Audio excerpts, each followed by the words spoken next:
The 2016 Pokemon World Championship Final is the most watched match in VGC history, and most of us know exactly why. Here's the water spout. Wolfe Glick is your 2016 Pokemon video game world champion in the Masters Division. Wolfe Glick's win didn't just earn him a trophy. It launched him from another hardcore player to the face of competitive Pokemon. With that title, Wolfe built a one-of-a-kind career, growing the VGC community through content and establishing himself as one of the greatest players the game has ever seen. But what about the other side of the stage? The second best Pokemon player in the world according to tournament results. What ever happened to Jonathan Evans? Hey champs, my name is Professor Josh and I specialize in Pokemon VGC history and lore. If that kind of thing interests you, check out my channel where I dive into the most iconic moments, legendary trainers, and unforgettable battles in VGC. Let's get this out of the way. Jonathan Evans is still around. He's not missing and he's definitely not living on the moon. In fact, he posted strong tournament results as recently as 2021. But that's not really what I'm asking. I'm asking whatever happened to that Jonathan Evans, the one who stood one match away from becoming the Pokemon World Champion. How did he get to that moment and what happened after he fell just short? Let's dive in. In addition to being the world finalist, Jonathan Evans is an Oxford Master graduate and a long-standing member of the competitive scene. Like many of us, his journey started with Generation 1, and he began entering tournaments in the earliest days of VGC. But it wasn't until 2014 that he had his breakout performance, finishing top 32 at the Philadelphia Autumn Regional with a team built around Mega Aerodactyl, Zapdos, Bisharp, and fan favorite Garchomp. By the time the 2016 World Championship rolled around, Jonathan Azrael Evans was already a respected name in the scene, and he had an eye locked on the ultimate prize, the crown, the title, the name of Pokemon World Champion. But before we talk about what came next, we need to take a look at the road that took him there. Because to understand what happened after that final, you need to understand what it took to reach for the crown. I started VGC in late 2013, but I didn't get any good placings until this year. I almost quit after 2015 Worlds because I felt so disappointed with my performance and my team building ability. If you heard of me before 2016 Worlds, it was probably because I tried to speak louder than I probably should, or because I lost to Mandibuzz in top 16 of UK Nationals. Mandibuzz aside, going into the 2016 World Championship, Jonathan knew he was in the middle of his best season yet, but he wasn't under any delusion about how difficult the climb to the top would be. For this event, he was running a team built by his close friend Gavin Michaels, better known as the King of Rain in the competitive community. That of course meant the centerpiece of the team was Primal Kyogre. But it wasn't just another rain team. It blended rain and sun, backed by a reliable tailwind setter and a few creative picks to shield his heavy hitters. Now champs, this isn't a team report. That's not the story I'm trying to tell today. But I do want to share one of John's thoughts about the team because it does give a glimpse into his mindset heading into the tournament. That being said, if you are interested in influential teams and their histories, then you'll probably like this video I made about the most famous Sun team in Pokemon history. If you enjoy this video or any of my videos, don't forget to subscribe. But for now, let's take a look at what John had to say about the second place team at the 2016 World Championship. Be scared of everything, honestly. This team requires you to be on top of your positioning and health game in order to deal with any Pokemon. Thundurus is scary. Rayquaza is scary. Xerneas, yes, Xerneas. Yes, I have 4 Fairy Resist, is scary. Groudon is scary. Kyogre is scary. Yveltal is terrifying. Kangaskhan can be scary. Salamence is scary. The whole point of this team is that these Pokemon are all terrifying, but all manageable with proper board positioning. Jonathan understood that his team gave him a good matchup across the board, but only if he played clean. This meant sharp decisions, tight positioning, and 0 mistakes. The pressure was on and he knew it. Unfortunately, his day didn't get off to the best start. Whether it was the nerves or jet lag, John woke up before his 7:30 a.m. alarm and mistakenly thought it was already 8:35. Panicked, he scrambled to get ready for the 9 a.m. check-in. Now, we've all had those rough mornings before something big. Still, John stayed in good spirits. When his friends asked how he was feeling, he told them, "I said I was the smartest, so I was going to have the best thoughts and then win all of my matches as a result." They both kind of laughed a bit, but I was taking myself seriously. I couldn't honestly tell myself I was the best player, but I could tell myself I was the smartest, which I thought would give me the confidence I needed. And maybe that confidence paid off because John came out swinging. He won 6 of his 8 matches on day 1, earning a guaranteed spot in day 2. Then, the next day he leveled up even further. He won 5 of his first 6 matches, punching his ticket to top cut, but he wasn't done yet. Winning his final match of the day would lock him in to a top 16 finish instead of just top 32. And his opponent for that crucial match? Wolfe Glick. John knew this wasn't going to be easy, but hey, he's the smartest player, right? The match begins. From the sidelines, John heard rumors from friends about how Wolfe might lead against his team. The intel? Spot on. Right from the start, John is winning the information war. It's going well. But as the battle plays out, it all comes down to this. John's Groudon and Gengar versus Wolfe's Kyogre and, yes, that Raichu. John has to make a read. Because Gengar has Shadow Tag, Wolfe can't freely switch. His only way out is with something like Volt Switch that can only hit Gengar since Groudon is immune to electric moves. John predicts it. A Volt Switch into Gengar leading to a swap into Rayquaza, which would completely shut down Groudon. If Wolfe pulls this off, John loses all the momentum he built by perfectly calling the lead. John plays it safe. He protects with Gengar. And Wolfe Volt Switches. On his own Kyogre, Rayquaza enters. Momentum gone. John tries to close out the match by running out the timer, a legitimate win condition known as timering, but it's no good. Game 1 slips away. Still, John's not rattled. He only lost because of one turn, one read. It's fine. He's the smartest player, right? Game 2 begins, and just like before, John finds himself in the same scenario. Groudon and Gengar staring down Kyogre and that Raichu. But this time, John knows Wolfe's trick.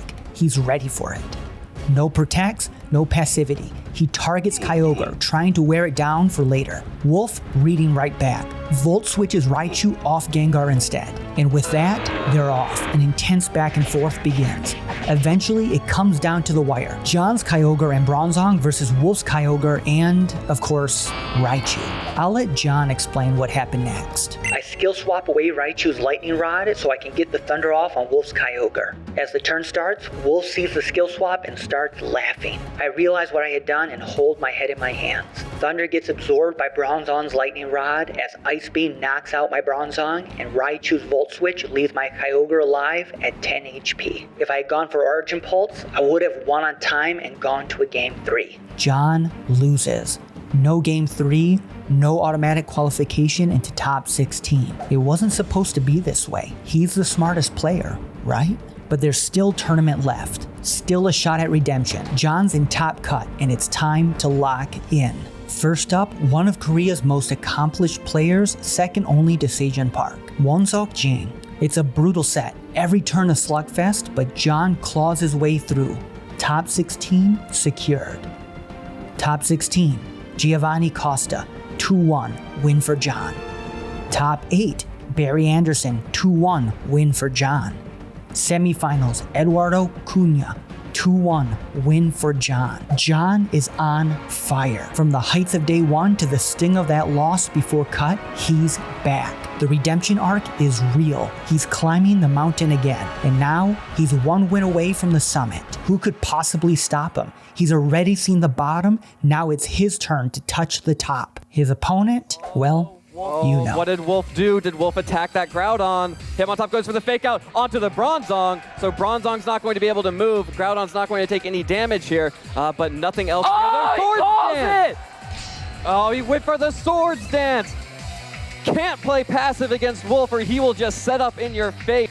Hitmontop will switch out for Kyogre. Kyogre going to make sure that no fire type abilities can be used, so that protects Rayquaza entirely from the Groudon. But these are close. But this easily could have been a 2-0. I am so impressed by Jonathan's level of play here. Seems like there was just maybe one prediction like he wasn't able to get. It wasn't even maybe slightly, like misplay isn't a way to a good way to call it. It's more of just a prediction that Wolfie was able to nail. And here's the water spout. Wolfe Glick is your 2016 Pokemon video game world champion in the Masters Division.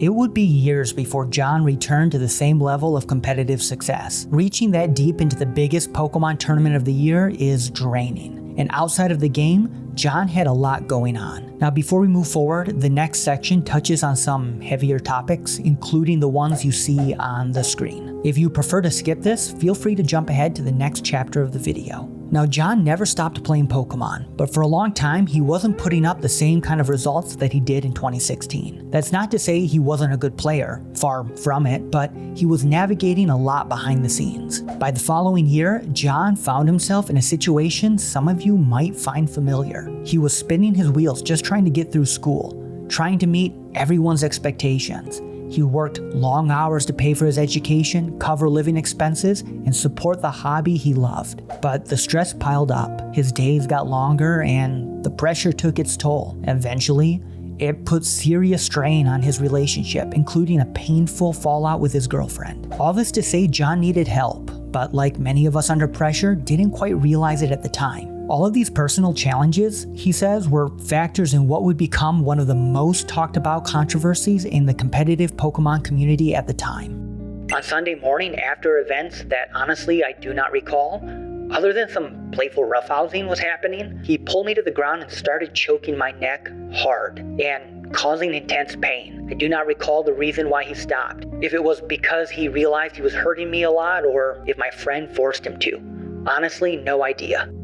Alessio Yuri Boschetto is an accomplished Italian VGC player and, at the time, a close friend of Jonathan Evans. For the 2017 Pokemon World Championship, they were part of a group of players who decided to room together. In the moments before the incident described, Yuri was goofing around with him, friendly roughhousing between friends. But according to John, he was under a lot of stress, and during the exchange, Yuri's foot accidentally hit the back of his head. That moment, mixed with everything else John had been carrying, triggered a flash of anger he hadn't felt before. After that incident, the two spoke. John apologized and offered Yuri a gift as a peace offering. Now, whether you see that as a gesture of regret or something else isn't for me to say, but John believed the situation was resolved. Yuri, however, didn't feel the same way. He said he could no longer continue their friendship. He described John as violent, manipulative, and said the apology didn't change that. Champs, I'm not here to tell you who to believe, that's not the point. What is clear though is that John was not in a good place. By 2018, he finally realized he needed help. Maybe too late. He started seeing a cognitive behavioral specialist and began getting therapy. It helped for a while, but like many others, once things felt better, he stopped going. And with that, his mental health slowly declined again. According to John, this led to a deeply personal and painful event, a physical altercation with his mom. Devastated by what happened, he left home and spent a week couch surfing before finally returning to make amends. None of this was acceptable. This is the great shame of my life. I wish I had not done this. But I did, and it's impossible for me to take back. Shortly after the incident with my mom, I started seeing a psychiatrist. I was diagnosed with depression and ADHD, and have gotten medication that has helped tremendously. This was one of the lowest points in John's life, and these destructive moments permeated through every aspect of his life. During this time, he wasn't dominating the competitive Pokemon scene. His tournament performances weren't where he wanted them to be. And while he still managed some solid finishes from time to time, he was a long way from being the second best player in the world. But when you fall down, champs, always stand back up.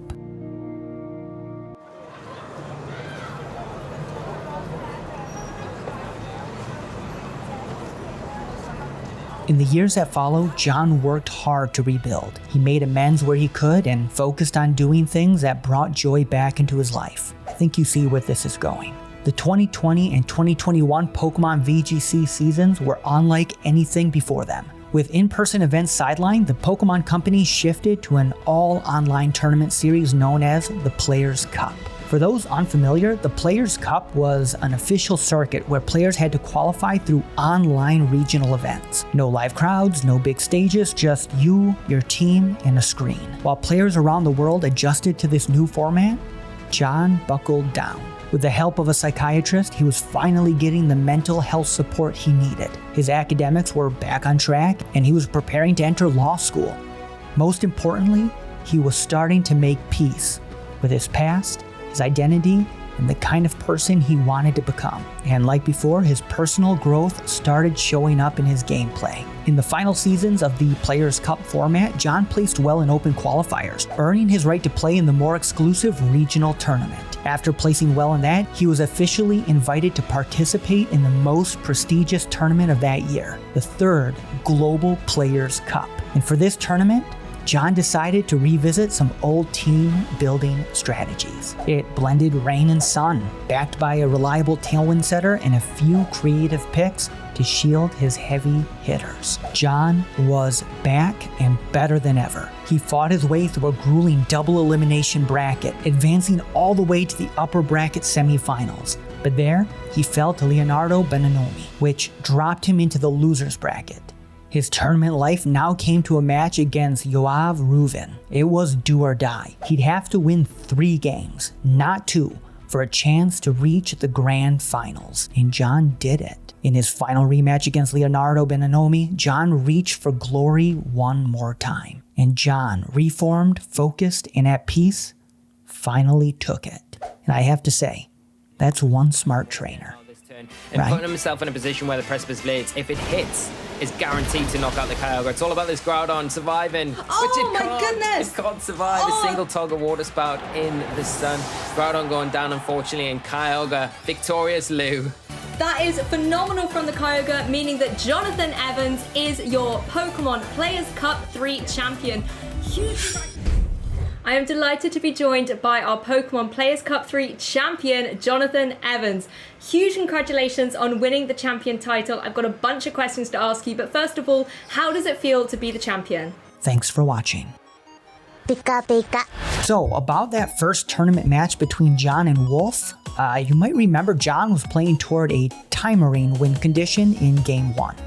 And about that moment, he wrote, Also, on a side note, on one turn, I looked up at Wolfe while I was timering him, and he had finished his move and was just staring really hard at me. It kind of freaked me out, so I looked back at my DS. 20 seconds later, I looked up again, and Wolfe had not moved 1 centimeter. This was the most disoriented I had ever been at Worlds. That's really funny, but kind of reminds you of something, doesn't it? Some might say John was thrown off by Wolfe's ability to intimidate. Seems like the wolf is not so different from the tiger.